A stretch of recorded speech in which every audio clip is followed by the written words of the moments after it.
Hi, this is Ideas Untrapped, a podcast about ideas on growth, progress, and prosperity. This is Ideas Untrapped, and I am here with Nonso Obikili remotely. Nonso is the chief economist of BusinessDay newspaper and a non-resident fellow at the Center for Global Development. Welcome, Nonso. Thank you. Happy to be here remotely. So, we are really in the midst of a lockdown. At least the three supposed epicenters of the outbreak, that's Lagos, FCT, and Ogun. So, I just want to gauge what do you think the effects are going to be from a macroeconomic standpoint? Just a brief overview for you. Well, I think it's important to understand the context, right? So in this instance, because of the pandemic, we know that from an economic perspective, the best thing to do will be to get through the pandemic as quickly and as painlessly as possible. And to do that, it is necessary to shut down some sections of the economy, right? When we say a lockdown, that's equivalent to a shutdown of some sections of the economy. And so that's a deliberate action to, in a way, shrink the economy to deal with the pandemic, right? And so that's the context. If you're deliberately shrinking the economy, of course you would have a fall in if you measure it, right? Because you're doing it on purpose. But the whole idea is to respond to the pandemic quickly and then recover quickly. And so the real question is how we're able to get the economy started again once we're able to deal with the pandemic, and of course to deal with the pandemic as quickly as possible. That's one side of things. But from that perspective, you can't really see a slowdown in the economy as a bad thing. It's a necessary action in that sense. And we'll only see the full impact once we start to try to kickstart the economy again. But in the Nigerian context, there are other issues going on. Now, this is the global pandemic. And one of the things that has happened is that it has resulted in the collapse in crude oil prices. And as we know, Nigeria is still very vulnerable to the oil industry. It still accounts for roughly 90% of all our exports, and it still accounts for maybe 65% or so of government revenue. So any decline in oil prices means a real shock to the economy. And this decline is particularly bad because if oil prices drop from 100 to 70, that's a drop, but there's still inflows coming in. But this is dropping to the 20s, right? And if you add production costs to that, then we might essentially be getting almost nothing to very little in the short term from the oil industry, which is a big, big shock. I think this is probably the biggest shock we'd have seen in a very, very long time. So that's problematic. But it's even more problematic because a lot of the emergency responses that we would have had are unavailable. In the past, we had an excess crude account that we could use to kind of manage through a couple of months until we figure out a proper response. Yep. But the excess crude account is essentially empty, and the replacement, which is the Sovereign Wealth Fund, has very little funds in its stabilization account. So there's not much fiscal buffers there. Another alternative would have been to rapidly increase debt to deal with the short-term crisis. But again, because this is an international pandemic, it's a global pandemic, international debt markets are very difficult right now. And so it's very difficult to raise funding from there. But our debt position is already very constrained. As of last year, we had about a debt servicing costs to revenue ratio of about 65%. Which again implies that for every ₦1 the federal government collected in revenue, 65% went to servicing already existing debt. So we're already kind of limited on the debt front. And as a final kind of option, the nuclear option, as we say, you could always resort to monetary financing, which is what we are seeing in places like the US, in the UK, where the central bank just steps in to kind of deal with the problem temporarily. But again, even on that front, we've already been doing that for a while. And it's not clear just how much space the central bank has to take that kind of action. So on all these measures to deal with the collapse in oil prices, we seem to not have all these emergency measures available. And so the question now is, what do we do? How do we get through? Remember, the first part is to get through the pandemic, and the second part is to start to recover after the pandemic, right? And so it's not really clear what we're going to do for now. Yeah, yeah.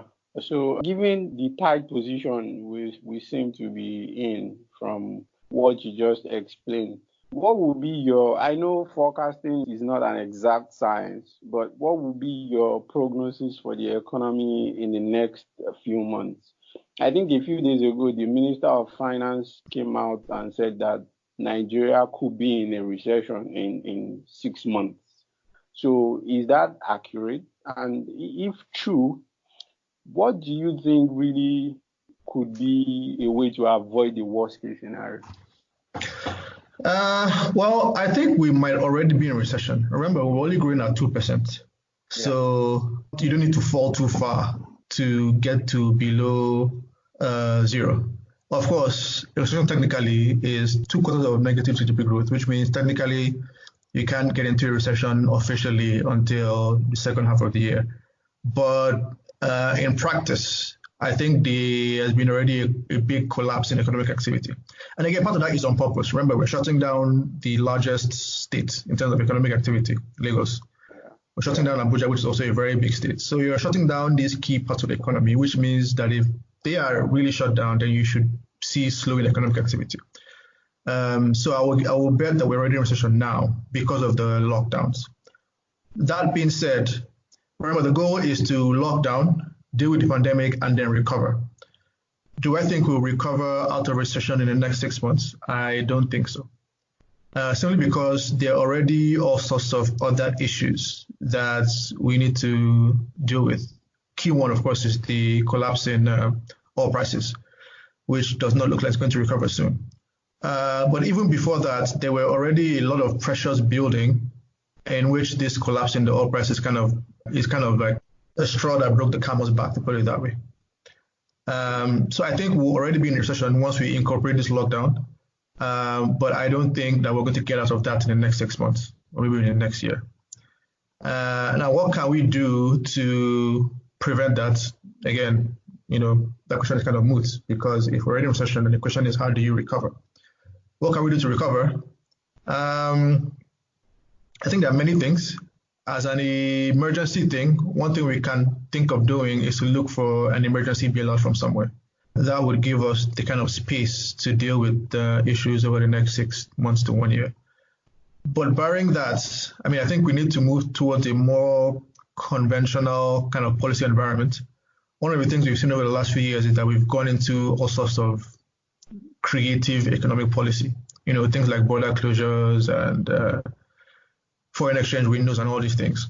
And I think getting rid of some of those things might help the economy grow a bit faster than it was before. But ultimately, I think we need to have some fundamental changes in just how the economy works. In terms of government revenue, I think we need more fundamental tax reform because anyone hoping that the era of oil prices going back to 60, 70, 80, maybe 100 to kind of save us, I think those days are well and truly over.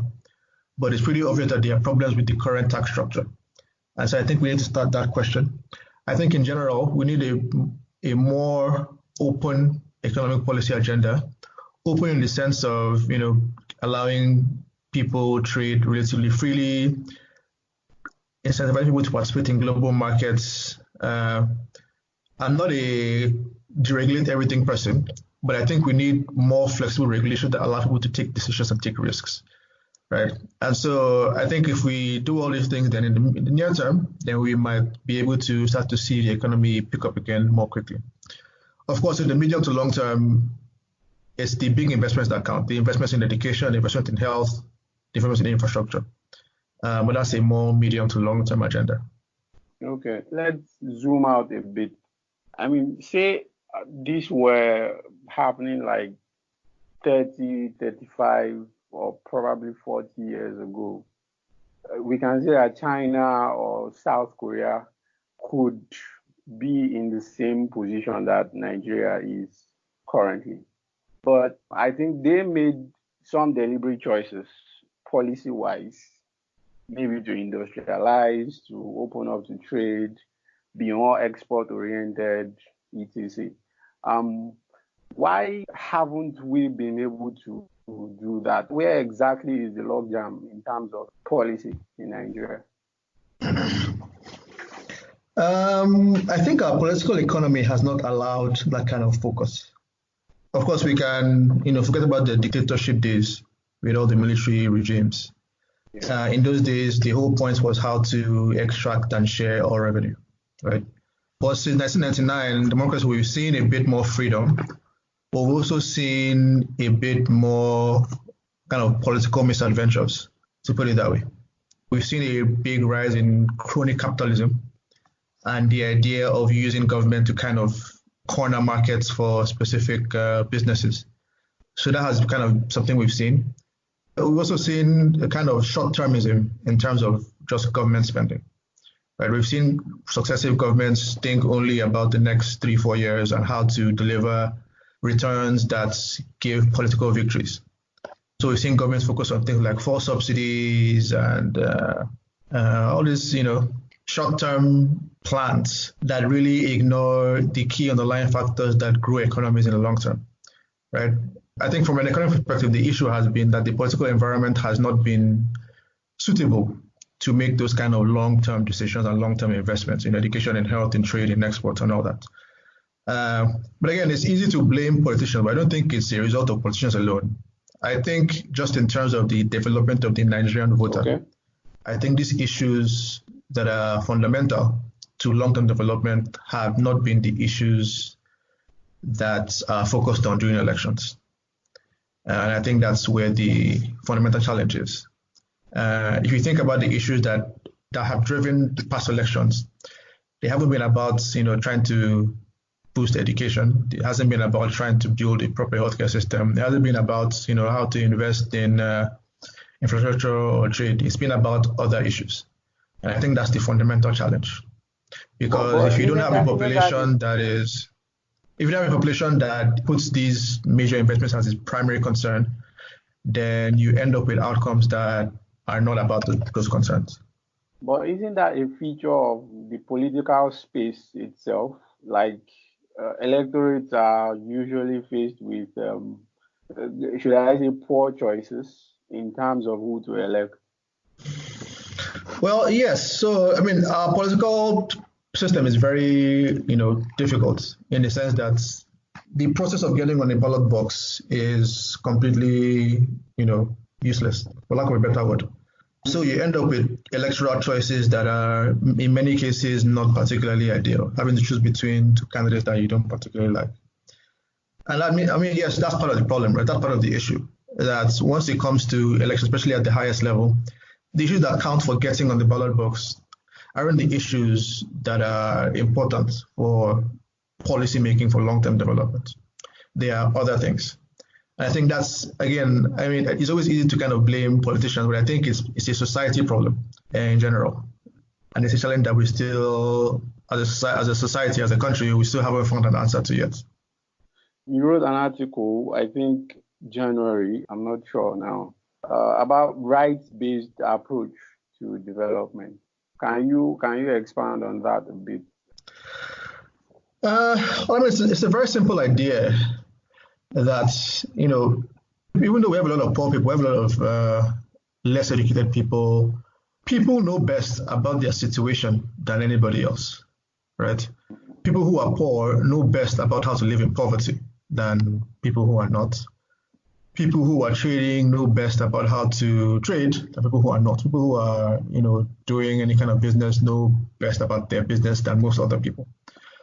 And so the idea that, a policymaker can sit down in an office in Abuja and unilaterally decide everything that should be done without taking into account the people who are actually living and who are actually, living through this, or who are going to implement this, I think that's always problematic. Most people want to get better off in life. Most people have constraints, of course, but I think incorporating the thoughts, opinions, and rights of people, I think, is a fundamental part of any kind of, economic development strategy. Simply because, people are a lot more active and a lot more knowledgeable about their particular conditions than most people, especially most economists and policy analysts, give them credit for. Yeah, that's kind of like the basic idea. And I mean, you can think of it in very straightforward terms. I mean, a very simple example is, the decision on what to do with foreign exchange, for example, right? Okay. If I am a farmer, I grow ginger and I export that ginger to, say, China, and I'm paid in dollars, right? Who should decide what to do with my dollars from my hard work? Like, should it be some guy sitting down in CBN, or should it be me, right? It's a very simple example, but, a rights-based approach development says it should be me who decides what to do with my dollars. Of course, you can have regulations, rules, and all that, but fundamentally, I should decide what to do with the fruits of my labor after paying all taxes, of course, So and if you have that, then you tend to have, foreign exchange markets that are more pragmatic, that are more realistic, compared to if you have somebody in an office somewhere trying to unilaterally decide what to do. Because of course, when you unilaterally decide what to do, you're taking away the rights of the person who actually did the work to use the fruits of their labor, right? Well, that's just a very kind of simple example. Of course, you can see that in many other parts of the economy, who decides what to grow, who decides which port to use, how do we decide how to transport our stuff from point A to point B? Do I have the right to decide what to do, or do I get ordered from Abuja to do what needs to be done? If you think of the border closure, for example, if you're an exporter sitting down in Sokoto, it may not be particularly useful to have to export through Lagos. It might be better to export through Niger and through Cotonou, or even through Togo. And if you had the right to choose what to do, then you could choose the best option for you, right? But if you have somebody who's unilaterally decided that, the land border should be closed, and if everybody wants to then you end up with a worse outcome. The rights of the person who is trying to export have been, ridden over for some development agenda, again, which I think it's not ideal. So that's just the basic idea. That's the basic idea of that article. That, look, the best development policies are those that acknowledge the rights of the people who are the targets of development, right? And to recognize that they are not mindless chess pieces, but they are actually, human beings. They actually have rights, and they actually also want to improve their lives. And so taking that into account should be front and center of any kind of development agenda. Okay, but where I really want to push you a bit on this issue is, I don't know, it reminds me of another paper by Easterly, Progress by Consent. I think the basic idea is the same. So now, do you think, in all honesty now, that the sort of Adam Smith tolerable administration of justice and other rights-based approaches is enough at this stage in our development and globalization generally? Do you think that's enough to push the rapid income convergence that places like Nigeria needs? I mean, you have East Asia that went with a whole different approach, and I mean, so far so good. It's worked for them. So what do you think about that? When you say a whole different approach, what do you mean? Well, for example, South Korea did unconventional monetary policy, for one. I mean, they had multiple exchange rate windows, but they were more export oriented. They were highly bureaucratic in their approach. We can say that it trampled on people's freedom a bit, but they still focused on what I think were the right things, which is exports, manufacturing. Yes, some of those measures were relaxed after a while, and today we can talk about those countries in the same light as the other Western nations. So yeah, that's what I mean. Okay, well, I think there are many things there. I think one of the things that people tend to forget about most of the Asian tigers, to use that phrase, is that in the 60s, there was this rapid improvements in education, right? Even before you started to see all the rapid growth, there was a rapid improvement in education of the masses. And that served as the foundation for most of the growth that we saw in the 1980s, right?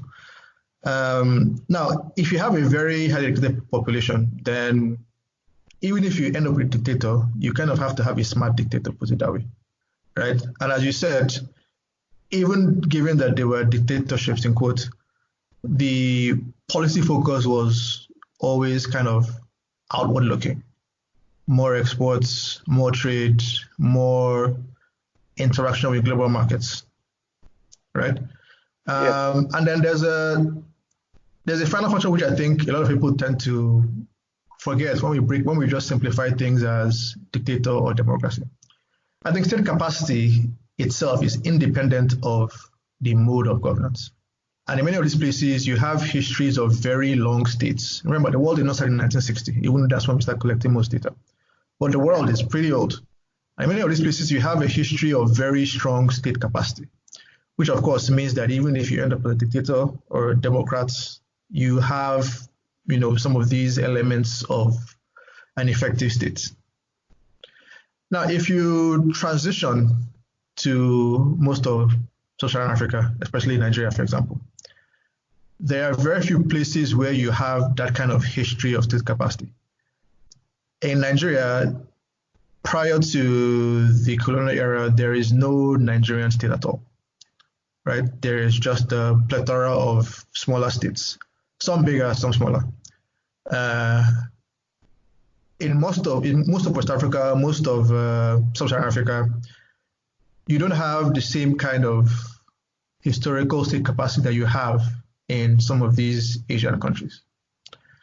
Which means that the idea of trying to use, dictatorial brute force to develop a place is always going to be a bit more challenging. If you think of Nigeria, for example, even though one of the things that the literature has kind of seen is beneficial for dictators in terms of promoting development is if you expect the dictator to stay a long time. That is, if you're a dictator and expect to be a dictator for 20, 30 years, then you tend to do better, to put it that way. But in Nigeria, despite all our history of dictatorships, we've never actually had a long dictator. I think the longest we had was Abacha, if I'm correct, which was about 6 years, right? Okay. Which is not a long time. So even within our dictatorial past, we did not have like a strong leadership or a strong authoritarian government in the sense of longevity, right? We had a series of coups and a series of dictators come and go, always trying to prevent the threat of another coup and always trying to solidify their regimes, put it that way. And I think a big part of that story is because there's just no history of like national state capacity in Nigeria, right? And so the idea that we can in some way copy the South Asian path, I think is problematic. I think just because of the history that we have to tilt towards a more republican, a more kind of democratic structure. And we need to find our path in that direction. And look, everybody kind of focuses on the Asian tigers that grew rapidly over a short period of time. But the truth is, for most countries who are developed, there was no rapid growth. There was just long, sustainable growth for a long time. If you think of most of the Nordic countries, for example, you wouldn't find episodes of 10% GDP growth and all that in their history. What you would find is just sustainable growth for 60, 70, 80 years, and they are as developed as anywhere else, right? So, I mean, rapid growth is nice, it looks cool, but for most countries, it's not about rapid growth. It's just about growing consistently for a long time. And I think, given our past, given our structure, that's what we kind of need to aim for. Of course, we want to grow as fast as possible, but sustainability is just as important. So yeah, I don't think that we can adopt the dictatorial Asian tigers model. I think we can adopt parts of it, which is the focus on education and the focus on trying to participate in the international economy. But I think, given our history, given the dynamics of politics, we probably need a more democratic, a more rights-based economic path. Okay. I think Gowon served for 9 years. I'm not sure. Yeah, I think Gowon served for about 9 years. Oh yeah, 9 years, but a chunk of that was a war. So Okay, so yeah, on that note, let's talk about the central bank, of course. So I mean, talking about rights and all that, monetary policy in Nigeria has been, I don't know, unconventional recently. I think you had an exchange with the CBN governor sometime last year, and a lot of issues came up. Here is an institution that we will agree functions better when it's independent. But there's a bit of a paradox, at least the current regime, where it's gotten a bit political, at least on the currency issue, where monetary policy is kind of towing the presidential line, at least from 2016 upward. And at the same time, there is really no oversight for what the CBN can do. How have we found ourselves in that position? Really?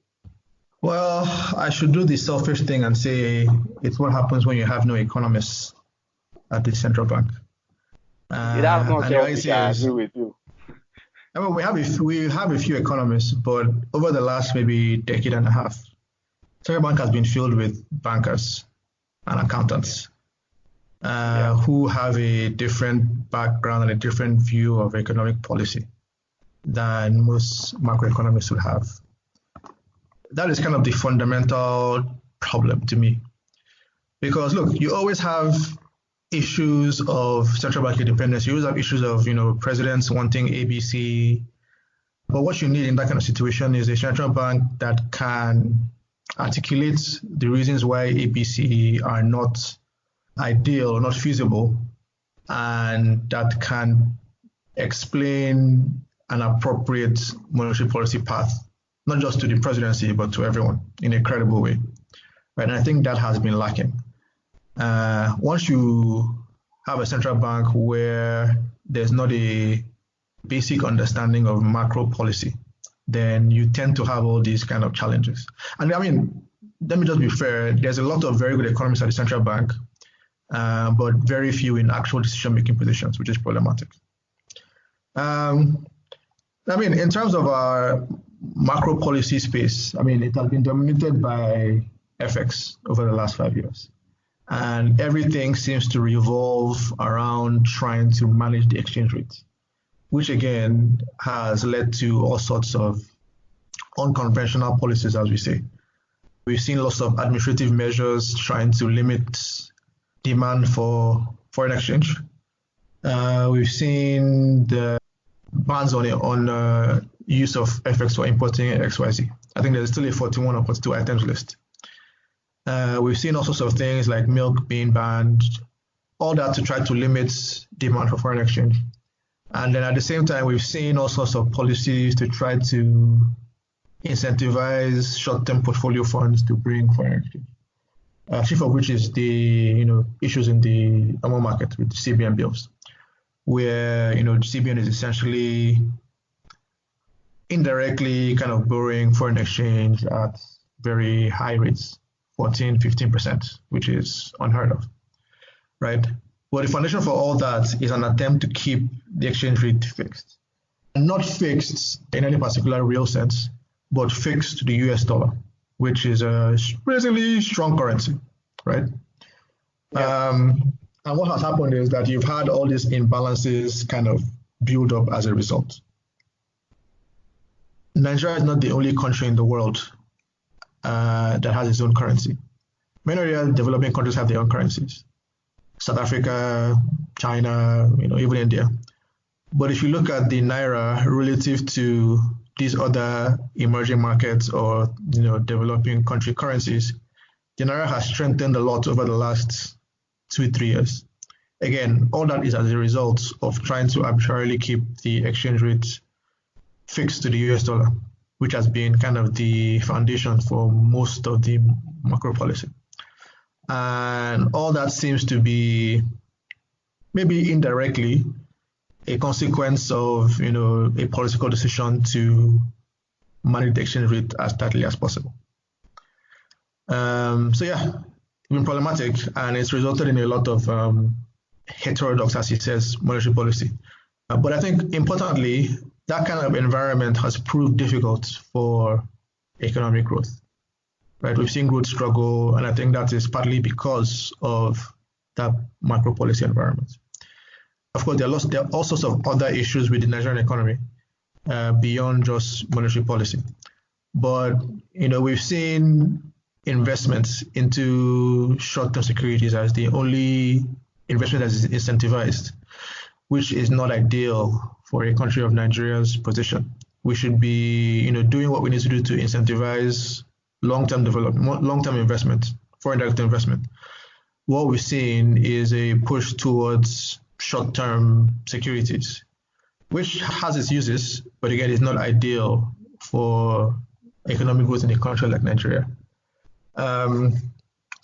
Many challenges, many problems, but I think fundamentally, the attempts to try to maintain exchange rate stability to dollar at all costs is kind of like the source of many of the challenges.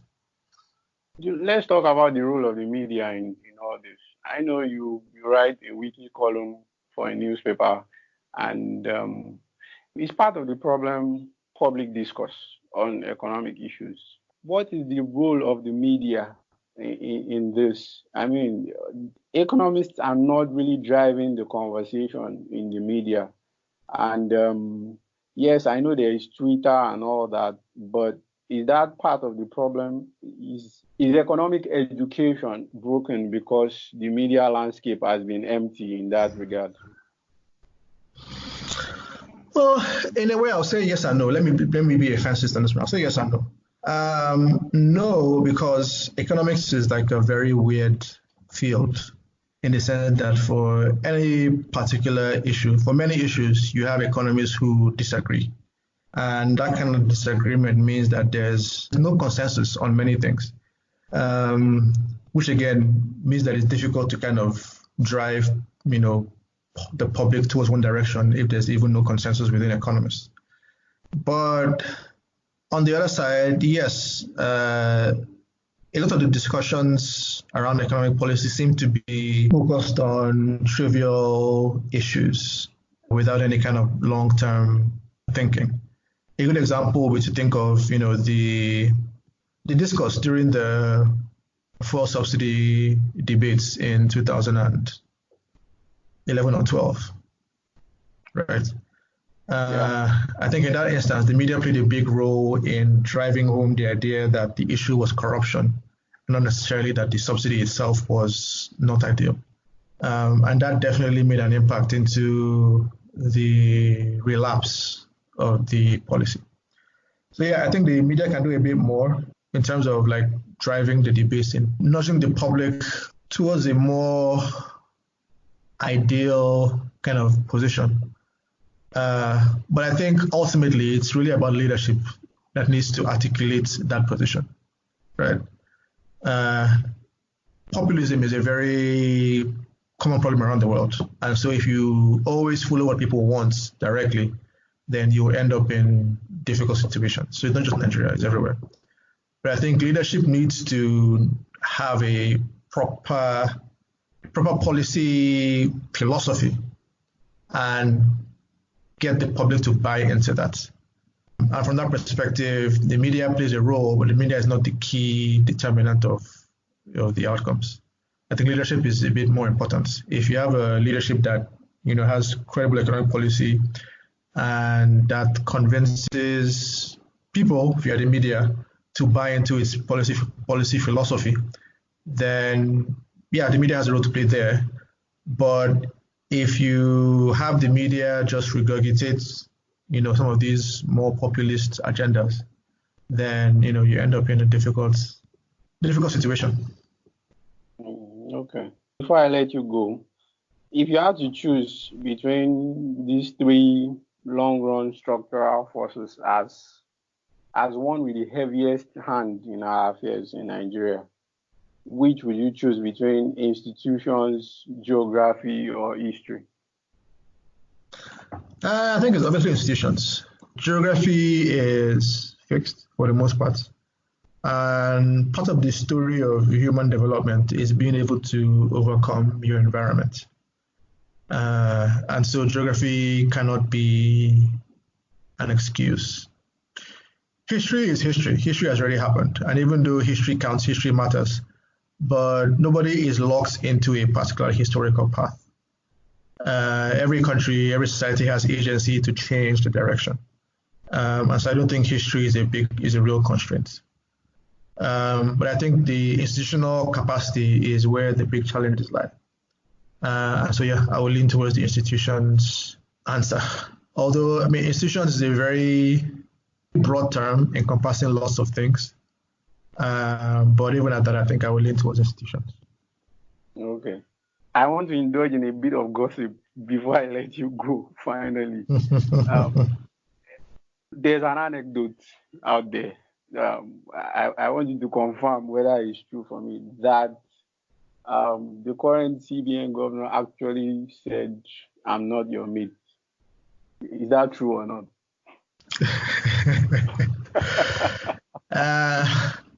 Well, I think it'll be unfair to only pick out, a part of what was a much longer conversation. So I would decline to answer that. But of course, I'm much younger than the CPN governor, so technically I'm not his mate. Technically. Okay, but you're not going to get off that easy. What was going through your mind at that exact moment? What was going through your mind? To be honest, I was just excited to be having that conversation in the first place. So for me, I think getting my message across was for me the most important thing, and I think I was able to do that. Everything else was just, secondary. But I mean, it was an interesting event, to put it that way. All right, thank you very much, Nonso. Thank you too, and until next time. You can subscribe to the podcast and newsletter on untrapped.substack.com. Untrapped.substack.com. Thank you. Until next time.